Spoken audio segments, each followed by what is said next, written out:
오늘 보실 하나님 말씀은 출애굽기 13장 20절에서 22절 그리고 16장 11절에서 12절 말씀입니다. 우리 다 같이 한 목소리로 합독하시겠습니다. 시작.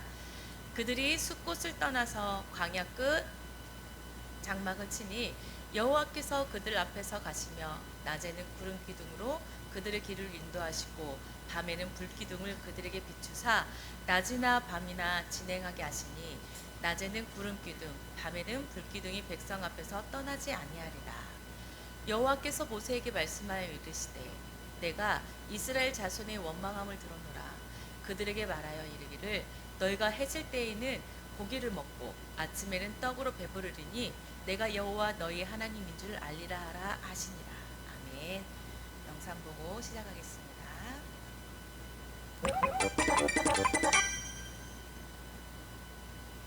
하나님은 홍해를 지난 이스라엘 사람을 수르 광야로 인도하셨어.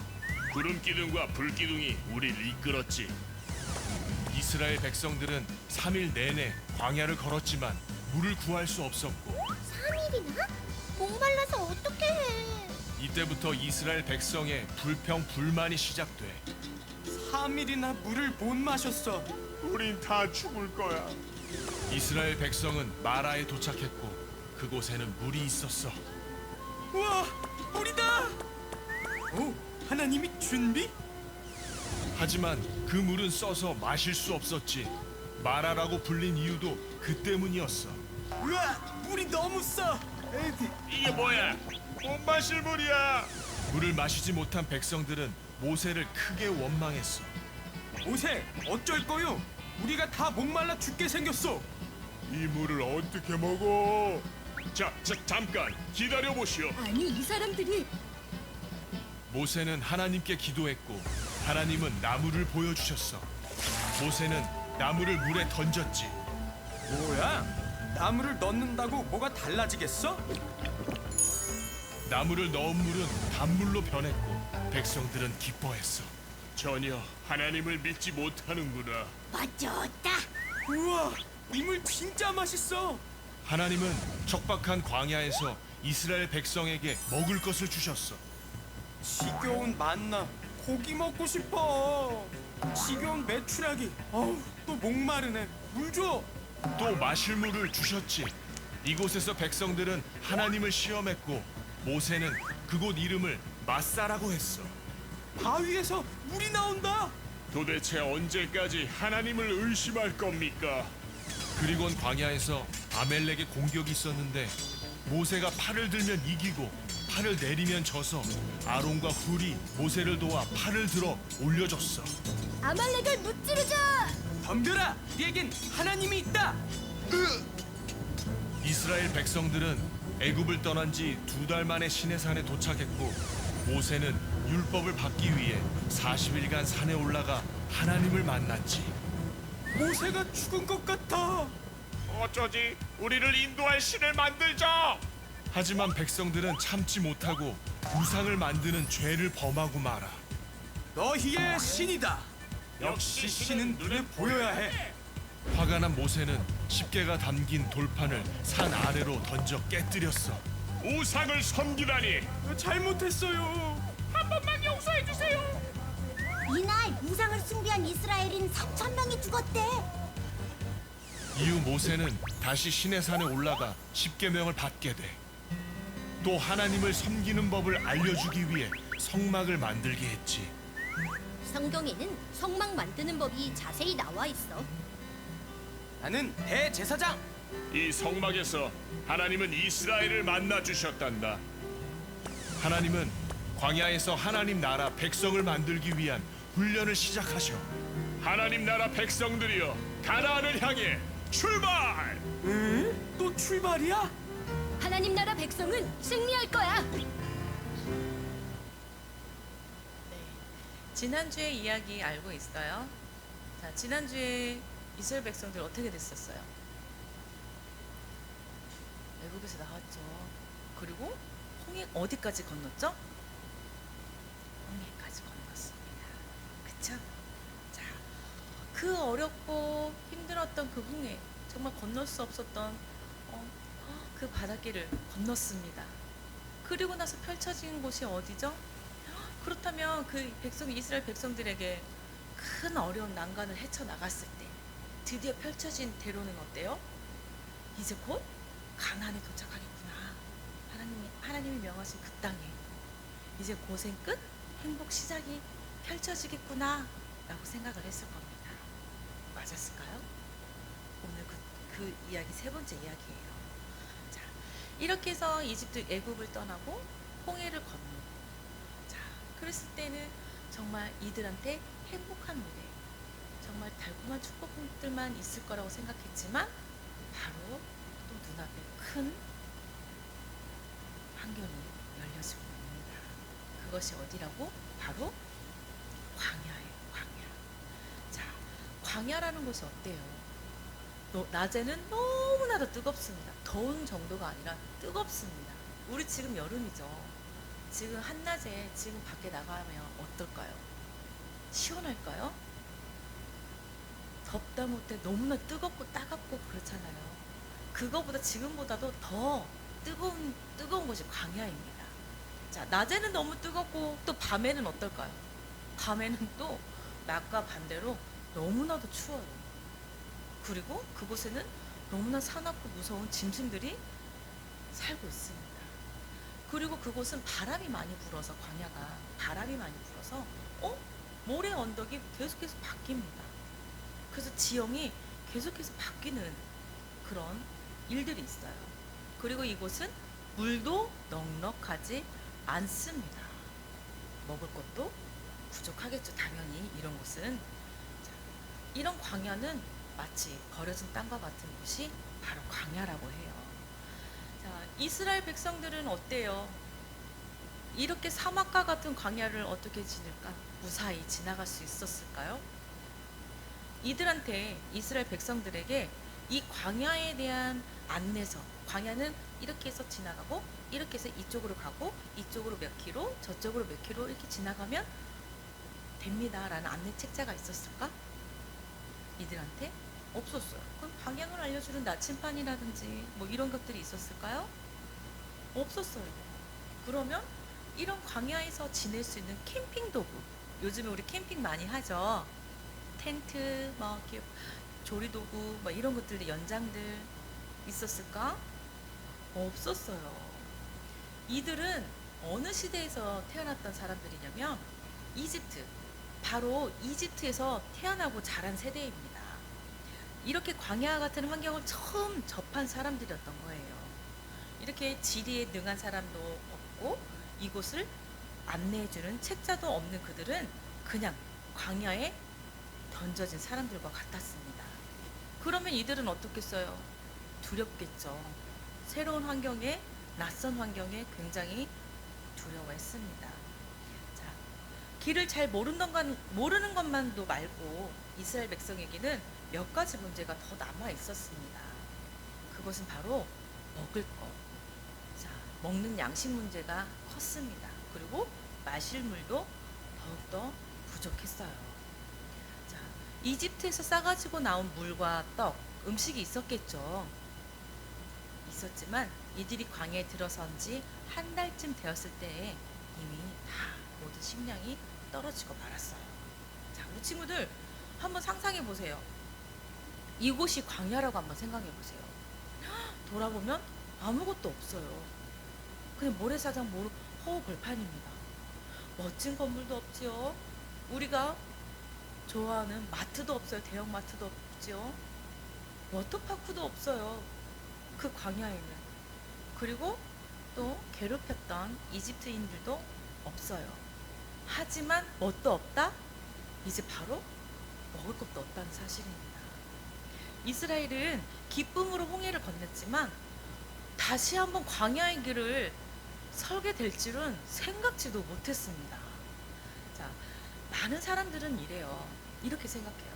구원받고 나면 바로 기쁨과 축복이 넘치는 삶으로 들어갈 것이라고 생각을 해요.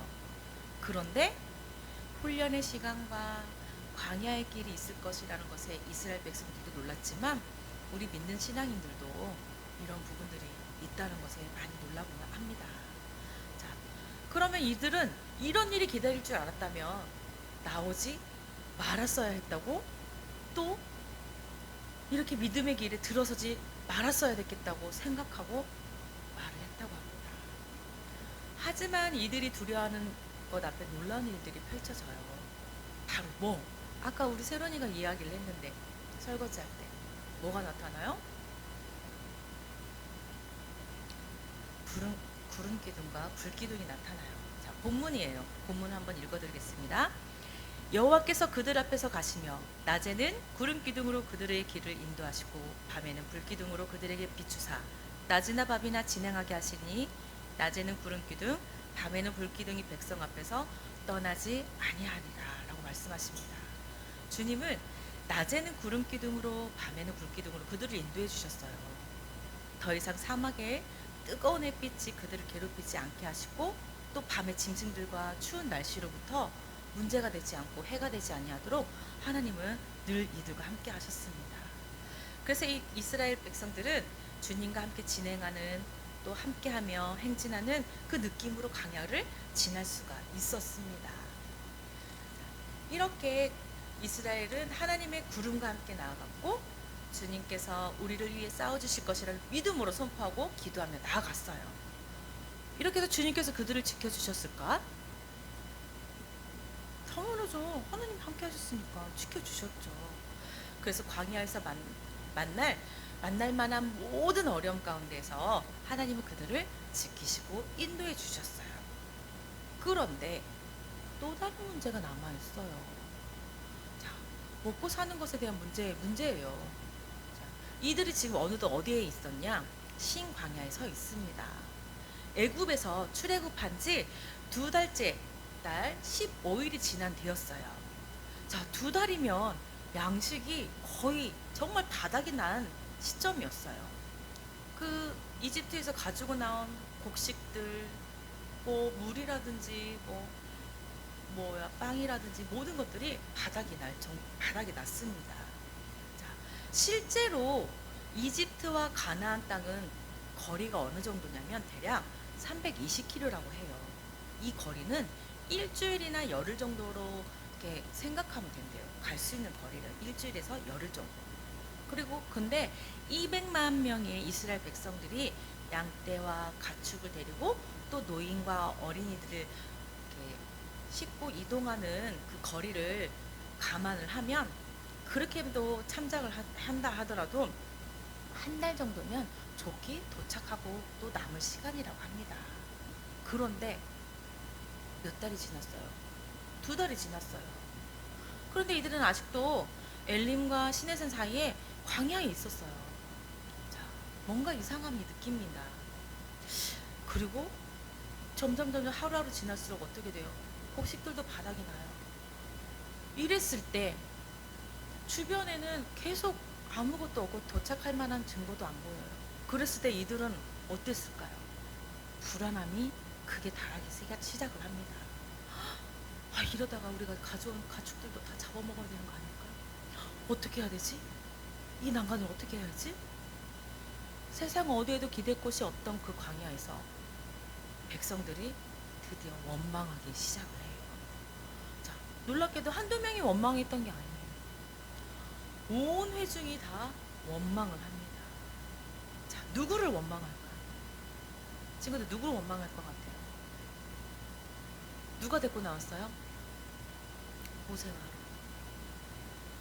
모세와 아론을 향해서 원망을 해요. 하나님이 우리한테 이렇게 하실 수가 있어? 우리를 다 죽일 작전이야? 이러면서 원망을 합니다.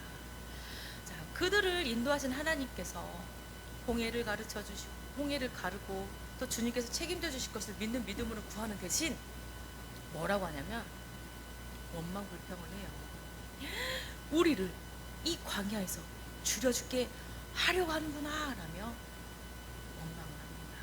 그때 그 원망의 소리를 하나님이 들으셨다고 하셨죠.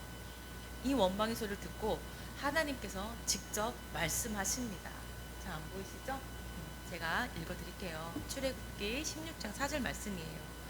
그때 여호와께서 모세에게 이르시되 보라, 내가 너희를 위하여 하늘에서 양식을 비같이 내리리니 백성이 나가서 일용할 것을 날마다 거둘 것이라.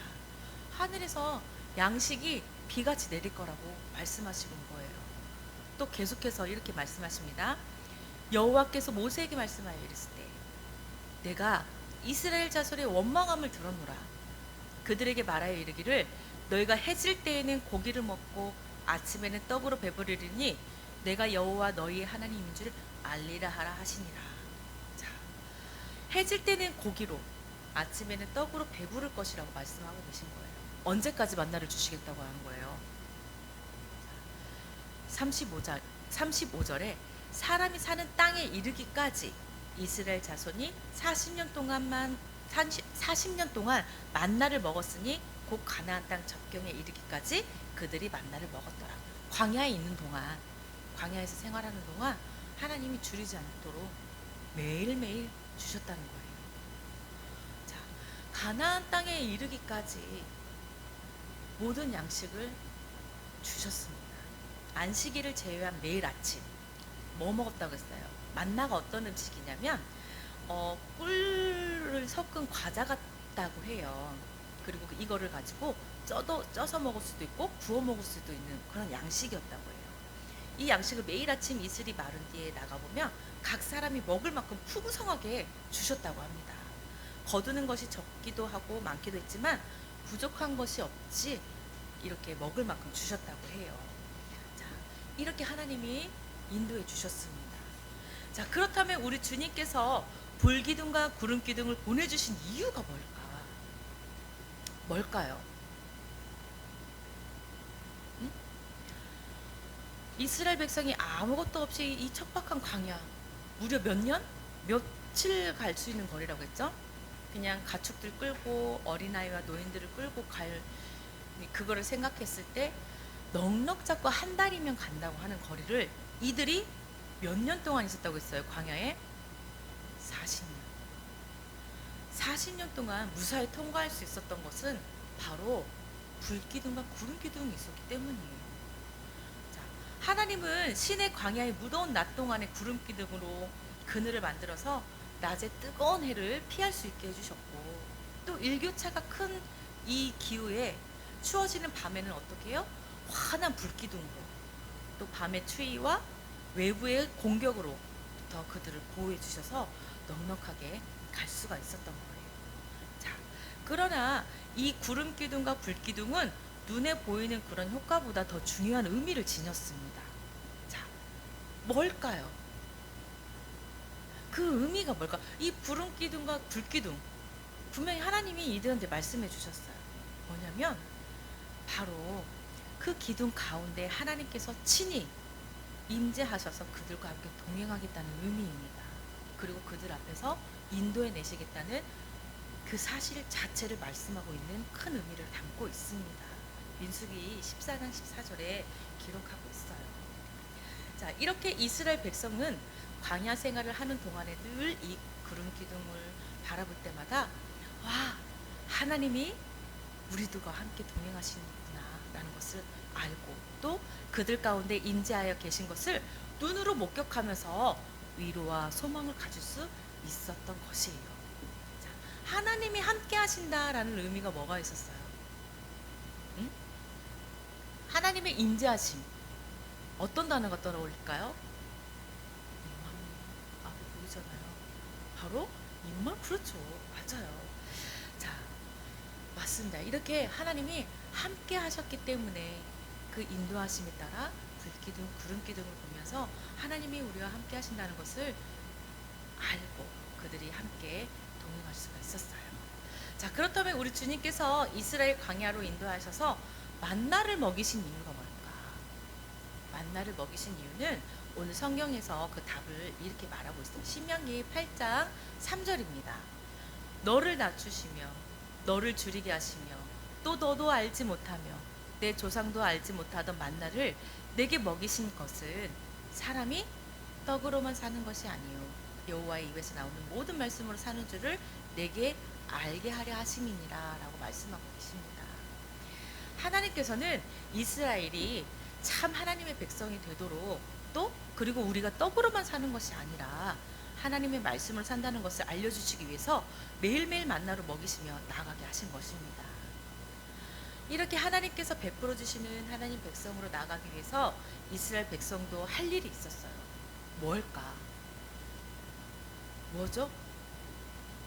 바로 순종입니다. 하나님이 불기둥, 구름기둥으로 인도하실 때 이스라엘 백성들은 한 가지 행동을 해야 했어요. 그것은 바로 순종의 모습으로 나아가는 것이었어요. 구름기둥이 행진할 때 이스라엘 백성들은 앞으로 나아가야 하고 또 멈춰서면 그 구름기둥이 멈춰서면 함께 서야 했습니다. 자, 이 일은 너무나 쉬워 보이지만 결코 쉬운 일이 아니에요. 하나님과 함께 하신다는 것을 끊임없이 인식할 때만 가능한 일이고 또 매 순간순간 우리는 주님의 백성이라는 것을 잊지 않을 때만 이 순종이 가능한 일이었습니다. 만나도 규칙이 있었어요. 만나도 그냥 무작정 이렇게 막 주신 게 아니었어요. 매일매일 아침에만 만나가 내립니다. 그리고 한 오멜씩만 모으게끔 하셨어요. 또 안식일에는 내리지 않기 때문에 안식일 전날에는 두 오멜을 걷어서 안식일 날에를 취하지 않고 미리 전날 모아놨던 것을 먹었습니다. 이러한 규칙을 기억하고 지켜야만 하나님이 주시는 양식을 기쁨으로 먹을 수가 있었어요. 자, 이스라엘이 가나안 땅에 들어오면서 더는 구름기둥, 불기둥은 나타나지 않았습니다. 하나님 아까 말씀하셨죠. 광야에 있는 동안 줄이지 않게끔 내리신다고. 자, 이스라엘이 가나안의 땅에 딱 들어오면서부터 더는 구름기둥, 불기둥, 만나까지 그치게 됩니다. 자, 하지만 하나님께서 그들을 그러면 떠났다는 건가? 이제 하나님이 그들과 함께 하지 않는다는 건가요? 구름기둥과 불기둥, 만나가 내리지 않으면? 아니겠죠. 주님은 이제 그들 가운데 기적이 아니라 이제 무엇으로? 하나님의 말씀으로 함께 하시기 시작합니다. 이 광야에 있을 때는 눈에 보이는 것들이 많이 있었어요. 그것을 보여줌으로써 하나님이 너희들과 함께한다. 너희들과 함께 동행하고 인도하고 계신다는 것을 확신시켜줬다면 이제 가나안 땅에 들어선 순간부터는 이런 기적, 눈에 보이는 것 말고 직접 하나님의 말씀으로 함께 하시겠다고 시작을 알리신 것입니다. 이렇게 주님의 말씀, 주님의 뜻을 선지자를 통해서 말씀을 통해서 계속해서 선포하기 시작을 하셨어요. 지금은 어때요? 지금도 마찬가지죠. 오늘날도 마찬가지입니다. 그렇죠? 목사님들을 통해서 말씀을 하나님을 또 대면하고 있고 듣고 있고 인도하고 계신다는 거 우리들 생활 속에서도 함께 하시고 계시잖아요. 우리 눈에 불기둥, 구름기둥 보여요? 만나가 보여요? 아니지만 지금 살아 역사하신 하나님 말씀 안에서 우리는 함께 동행하고 있잖아요. 자, 이렇게 주님은 우리와 늘 함께 하시고 늘 우리에게 말씀하고 계세요. 이게 바로 불기둥, 구름기둥의 역할을 하고 있는 것입니다. 매일매일 만나 외출하기로 먹이고 계세요. 지금도 하나님의 말씀으로 우리 영이 먹고 있는 것입니다. 자, 어떤 사람의 간증을 하나 해볼게요. 어떤 사람이 천국에 갔대요. 갔는데 바닷가에 발자국이 나 있어서 보더니 하나님과 동행했던 자신의 발자국이더래요. 그 발자국을. 그런데 어느 순간 발자국이 하나만 나 있더래요. 두 사람의 발자국이 아니라 한 사람의 발자국만 남아있대요. 그래서 자세히 보니까 그가 정말 힘들었던 시간에 주님이 함께하지 않으셨던 것이었는데 그걸 보고 그 모습을 보고 실망을 했대요. 그래서 그 사람이 하나님한테 원망을 했다고 합니다. 뭐라고 했냐면 주님 내가 그때 정말 힘들었는데 주님 왜 저와 함께 하지 않으셨어요? 왜 그러셨어요? 난 너무 힘들었어요. 이렇게 얘기했습니다. 그러자 주님은 당황하면서 이렇게 말씀했대요. 그거 네 발자국이 아니라 내 발자국이야. 네가 너무 힘들어서 내가 업고 간 거였어 라고 말씀해 주셨다고 합니다. 이렇게 주님은 우리를 업고 가시는 분이시라는 거. 그리고 우리가 늘 생활 속에서도 원망 불평을 할 때도 하나님은 늘 우리와 함께하고 계시다는 거. 자, 우리가 힘들 때나 어려울 때 우리를 지켜주시고 도와주고 계세요. 그런데 만나를 먹고 살며 불기둥, 구름 기둥으로 인도하시는 받는 우리에게도 이제 이스라엘 백성처럼 한 가지 미션을 수행하라고 말씀하세요. 뭐라고요? 바로 순종입니다. 순종으로 나아가는 거예요. 하나님의 말씀에 대한 순종입니다. 이건 사람에게 순종하는 게 아니라 오직 하나님, 그 말씀이. 아시겠죠? 이 주님은 말씀에 순종하면서 세상 끝까지 우리와 함께 하시고 우리를 지켜주시고 주님께 함께 나가는 우리 친구들, 귀한 하나님의 백성들이 되시기를 주님의 이름으로 축원합니다. 기도하시겠습니다. 하나님 감사합니다.